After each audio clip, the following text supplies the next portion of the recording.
Hey everyone, I hope you're up for learning something new about catching fish on this week's episode.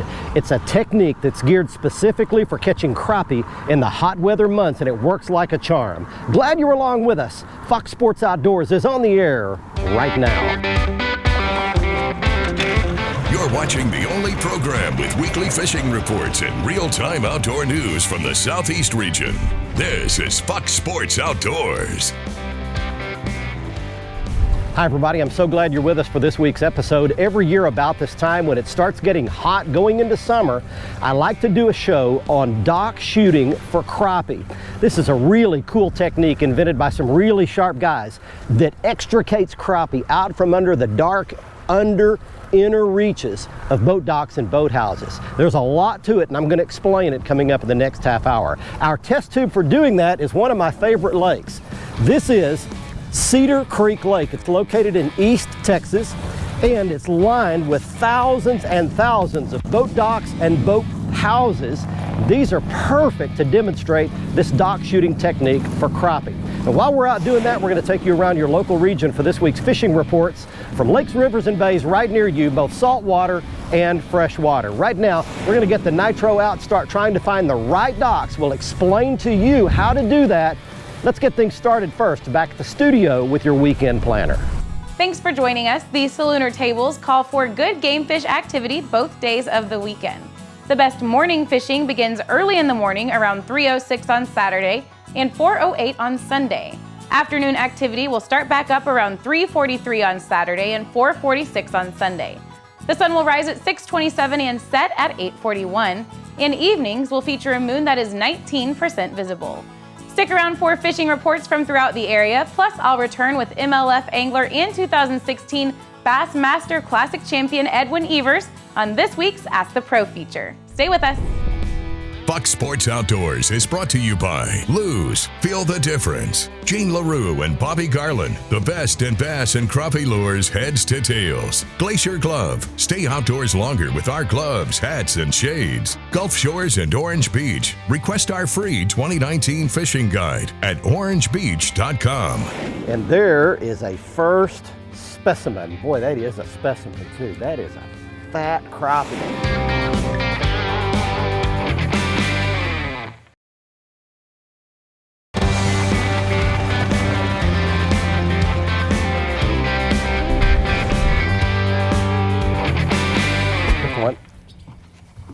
There's one. Come out of that dock. He jumped back under there. There we go. That's a decent crappie right there. Yeah. Come in here, buddy. All right, we got one. All right, everybody, we've made it out as promised today. And there is a first specimen. Boy, that is a specimen too. That is a fat crappie right there. You know what, we're not going to keep them today.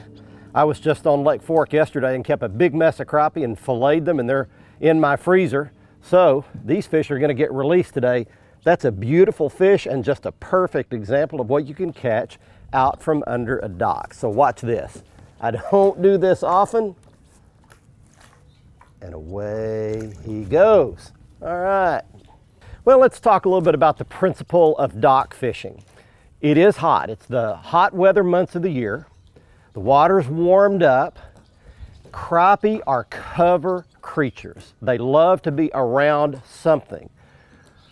Brush piles, bridge pilings, docks. Now, there are some crappie that do live out in open water, and we've talked about those on other shows. That's mostly a cold weather deal. In the warmer weather months of the year, they love to suck in tight to cover. Docks are prime sources of cover. The second thing a crappie really loves is darkness. Bright sunny days, he really doesn't want to be out in that sun. He wants to be protected and under some kind of shade and in the dark, and these docks provide it. So we're going to talk some about which docks you want to look for. Some docks will hold crappie, some will not, and there's a reason for that, and we'll talk about those reasons. Tarpon, kingfish, triple tail, spotted sea trout, redfish, and other coastal favorites are hitting this week. And we'll have all the details, but first, this from our good friends at Foreshore Transportation. Foreshore Transportation, the simple solution to all your freight hauling needs. Foreshore can ship freight across the country or across the state. Whatever the load, wherever the destination, Foreshore gets it done fast, safe, and hassle-free. Well, Georgia tarpon have arrived along the coast. The fish are being caught from St. Simon's Island north to Savannah. My friend Captain Greg Hildreth at St. Simon's Island said the tarpon are migrating from south to north, which is common in the spring. They're going up toward the Carolinas. He says fishing around bait pods and near tide line rips and sandbars near sounds and along the barrier islands has been very good. Also along the Georgia coast and near shore reefs are offering good fishing for king mackerel and smaller Spanish mackerel to anglers that are slow trolling live menhaden baits. In Mississippi, wade fishermen continue to do well along the barrier islands, but they're south of the islands. Much of the really best fishing is at daybreak. Topwater plugs are just deadly, and there's some really nice trout being caught. Triple tail are being caught around the channel markers along the Mississippi and Alabama coast, and of course in Mobile Bay around any kind of flotsam you can find. Well, that's it for Along the Coast. Get out in the water and take a youngster with you when you go. There's one. Oh, that's a good hard pull. Oh, that's a big one. That's a big one. That's a big boy. Come here, buddy. All right. There's a good slab for you. All right, we got something working out here today now. There's a chunk. Sockeye white perch. Crappie. I call them lots of different things.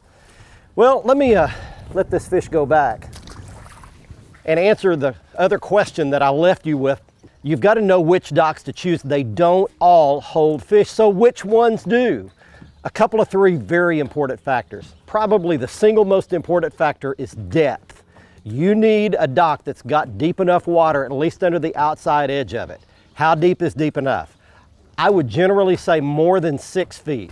12 is better, 18 is even better yet. That's a range. But if you've got a flat dock that's only got a flat 2 feet of water all the way under it, that's not the right dock. You need a dock with some slope to it. So there's number one, something with some depth and some slope.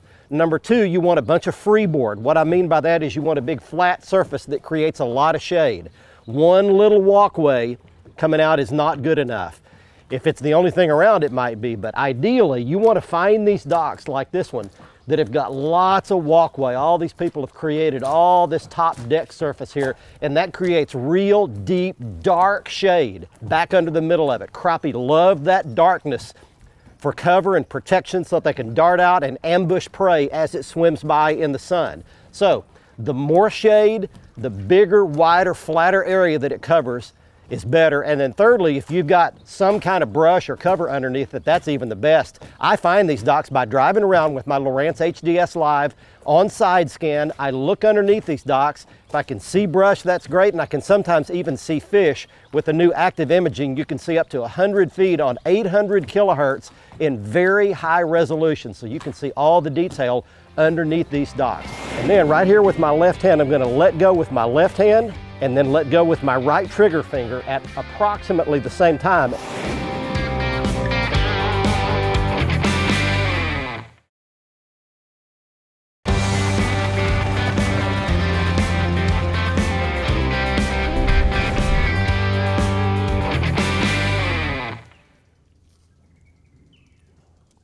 Got him. There we go. Come out of there.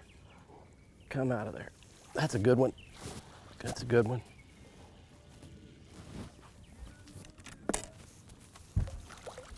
There we go. All right. That's a big old crappie right there. You saw I got a good shoot way back in the back end of that walkway, back in that deep dark stuff. And you know, even though it's this overcast cloudy day, these fish just live here. They don't ever leave during the warm weather months.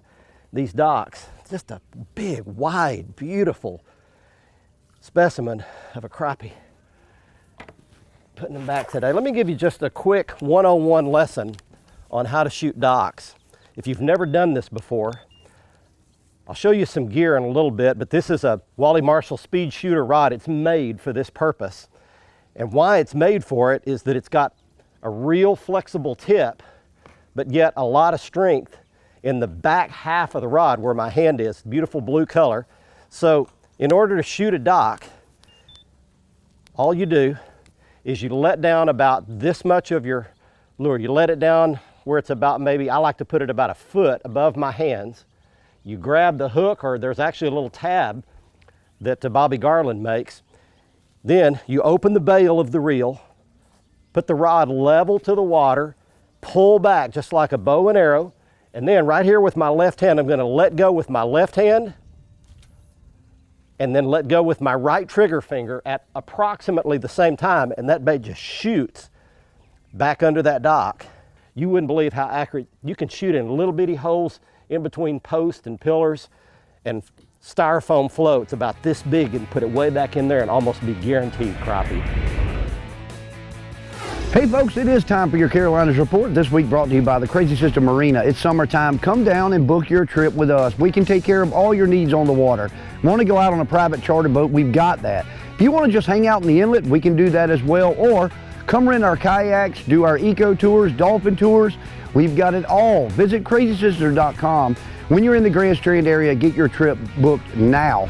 I'll tell you what, we're going to stay in the saltwater side of things this week along the Carolinas. I'm fortunate I have great captains from North Carolina and South Carolina that call in and give me some great reports. But one of my good friends, Chris Denny, was up in the Outer Banks last week, went out, had a great time. They caught a ton of blackfin tuna. While they did not catch any yellowfin or any big eye or any bluefin, they were super happy. Said they caught a lot of blackfin, and they caught them all on cedar plugs. I was out bottom fishing this week, which genuine red snapper will be coming up in the next couple weeks. On those weekend trips, you can have a lot of luck right now in 80 to 100 foot of water with those genuine red snappers. Unfortunately, we've been releasing them, but right now the grouper bite is on fire. 80 to 110 foot of water, look for scamps. Menhaden is a great bait. Don't go out of the jetty without throwing that net, loading the live well up. This has been your Carolinas Report, brought to you by Crazy Sister Marina. Remember, fish smarter, not harder, and keep your chaos organized. Fox Sports Outdoors is brought to you by MotorGuide's wireless and easy-to-use XI3. Waypoint Marine, the Gulf Coast's leading saltwater boating specialist. Strike King, tie one on. NITRO Performance Fishing Boats, because champions aren't born, they're made. I'm using a real bright color today. You can see that real bright neon chartreuse color right there. You can see my little dock shooter jig head, very light.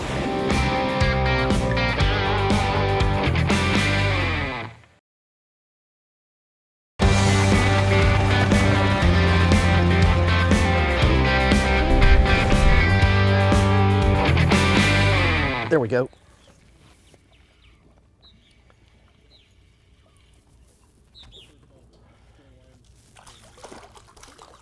There we go, there's a decent one. All right, we're still out here just whacking these crappie, one right after the next. Let me mention a couple of things here real quick, just some basic etiquette. You know, you're fishing around people's private property, you're fishing around their docks. It's perfectly legal to fish in public water around these docks.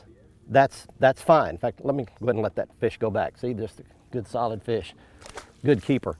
But these people have invested a lot of time and money and energy, and they take a lot of pride in their property. So don't touch their dock, number one. Don't bump into it. If you get snagged by any chance, you're not gonna get on their dock, you're not gonna touch their dock. If you can pop it loose, fine. But if not, just pop it off, tie yourself another bait on. Don't worry about it, but don't be up there messing around with people's private property. That's the quickest way, not only to get in trouble, but to create a lot of bad blood, make people angry, and at the very least, you're going to irritate people. So just have some common courtesy around people's docks. Be courteous, fish around the outside edge, shoot under them, shoot around them, but just don't be touching them and don't be messing with their stuff at all. Secondly, if you want to come do this at this particular lake, Cedar Creek Lake here in East Texas, Chuck Rollins and his whole team do a great job. It's bigcrappie.com. You can look them up on the internet, get all the information you need, book a trip. They fish brush piles, they fish boat docks. In the spring, they fish spawn and crappie. It's a great way to learn how to shoot docks. If you want to learn this technique, hire these guides. They can bring you out to some of these docks and teach you how to do this with some hands-on instruction. It's not all about the catching that day, but it's about you learning. If you want to learn how to shoot docks, you can contact them at the information you see on your screen. Hey guys, welcome to this week's Tennessee, Mississippi, and Alabama Fishing Report. It's brought to you by Bass Mafia. I don't care what you're trying to store. If you really want to take care of it, you want to make sure it lasts and it's right where you need it, ready to go next time, get you some Bass Mafia tackle storage. Check them out online at mafiaoutdoors.com. Hey, it's hot here. And one of the things that does is really picks up the nighttime bite. I've got a bunch of buddies that fish at night and they're catching them way better than everybody else are. In Alabama, Guntersville's super hard to beat throughout the summertime. That grass gets topped out, you can go catch them on a frog early and late, but you can catch them flipping that grass. Just look for the little isolated clumps. In Tennessee, Kentucky Lake's super high. I mean, it's flood stage. There's a lot of fish being caught around the bank, but reelfoot has really been the hot thing this year for big crappie, big bluegill. Go over to Blue Bank Resort, check them out online, give those guys a shout. It's a pretty unique fishing opportunity. So it's hot. Stay hydrated, wear some sunscreen, wear your life vest. We'd love to see you here. Take care. There's one. Come out from under that dock. Jumping crappie. All right, that's a decent one. There we go. I'm using a real bright color today. You can see that real bright neon chartreuse color right there, and you can see my little dock shooter jig head, very light. Using this light color because of the clouds and overcast conditions. And one thing I'm doing too is I'm working the bait out a little further than I normally would. When it's bright and sunny, I'm gonna be shooting the furthest place back under that shade that I can possibly shoot. But when it's cloudy and overcast like this, I'm actually gonna work the bait a little bit further out than I normally would, because these fish will roam more. They'll actually get out and get outside the dock. They're not as intimidated, and so they feel like they can get out and roam and chase bait. They don't have to be so deep and dark in that shade. And so consequently, you want to work your bait a little further out. Many times what I'll do is, when I'm on those bright sunny days, I'll just work the shade only, and once it gets to the outside shade line, I'll just reel it back in and start reeling and make another shoot.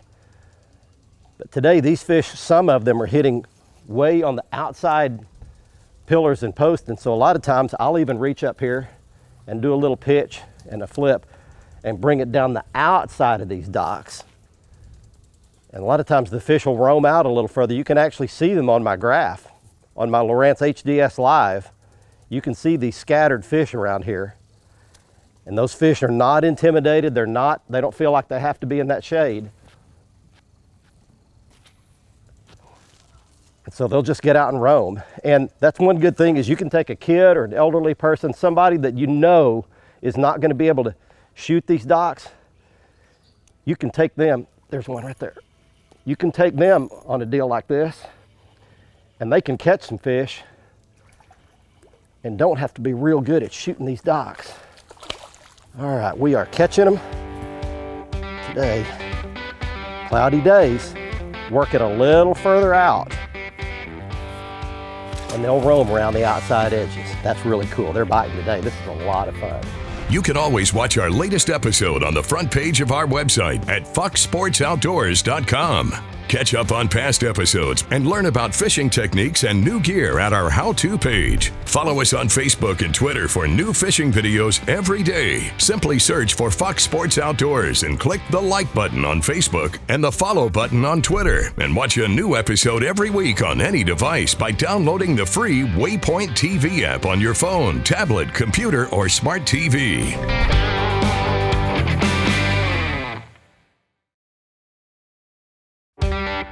Fox Sports Outdoors is brought to you by Mercury, Go Boldly, Lowrance, America's #1 fish finder, Balls Out, made in the USA, heavy-duty mounts for your fish finders. Welcome back, everyone. Let's get right to your Ask the Pro question for this week. Lewis wants to know, what is the most exciting moment of your life while fishing? For an answer, we asked MLF angler and classic champion Edwin Evers. My most exciting moment's kind of going to be strange, but it was an event that we had an open on the Red River in 2000, and I was in contention to make the Classic. You know, back then the top 5 guys made the Classic. I remember putting that good 5th keeper in the boat. It was about a 2 3/4 pounder, and I knew that made it to the Classic. And for me, that was my break-in moment to take it to the next level to try to make a living in the sport. Thank you, Edwin. If you want some help from one of the pros, simply go to foxsportsoutdoors.com and follow the Ask the Pro link to submit a question. Now it's time to find out who wins this week's Big Catch of the Week. We are back at the boat ramp, and it's time right now for this week's winner. In the Big Catch of the Week contest, somebody gets their big fish shown on television. He is Luke Barrett of Hayesville, North Carolina, with a 51-inch, 32-pound muskie he caught at Lake Hiwassee, North Carolina. If you'd like to be our next winner, just go to our Facebook page, facebook.com/foxsportsoutdoors. Go to last Tuesday's post. It's the Big Catch of the Week post every Tuesday. Click comment on that post and follow the instructions to attach your big fish photo and give us all the information about where, how, and when it was caught. You might be our next winner. There are a few pieces of very specific gear that you'll need to shoot these docks, and it begins with the right rod and reel. This is the Lew's Wally Marshall Speed Shooter Rod and Reel. It's a spinning combo. It's easily recognizable by the blue color and the green handle. I like to use a 7-foot rod. The reel is perfectly matched, and I've got it spooled with 6-pound test fluorocarbon line. As far as the baits are concerned, I used the Bobby Garland Dock Shooter head. It's a little small, lightweight head, and as you can see, when you pull the little plastic trailer down, it's got some little ribs that hold that plastic up on the head very well when it's skipping underneath those docks. And I used a little Bobby Garland Slab Slayer chartreuse plastic body. One other critical piece of gear that I am in love with these days is my brand new Mercury 4-stroke Pro XS outboard engine. In 36 years of fishing professionally, I've run over 100 outboard engines on our shows. This one impresses me more than any others. It's hard to impress me with an outboard engine. This one did the trick. For all the reasons, I'll explain them, including some very important things about the sound of this engine. You can go to either our Facebook page or our website, look on the archives, and find my videos about the Mercury 4-stroke Pro XS outboard engine line. They are the coolest, most powerful, most fuel efficient, and quietest engines I've ever run in my entire career. The human memory is an incredible thing. I can remember things that happened when I was a little kid like they were yesterday, but that's both a good and a bad thing. Before you do what you're going to do or say what you're going to say, think about the kids around you. You will leave a lasting impression on them one way or the other. But once it's said, it's said. Once it's done, it's done. Right now, you have a chance to think in advance and make a good choice. I hope you learned how to shoot docks on this week's episode, and I hope you go out and catch a bunch of big old crappie this coming weekend on a reservoir, lake, or river near you. From Cedar Creek Lake in East Texas until next week, I'm Barry Stokes. Be safe, have fun. Bye-bye, y'all.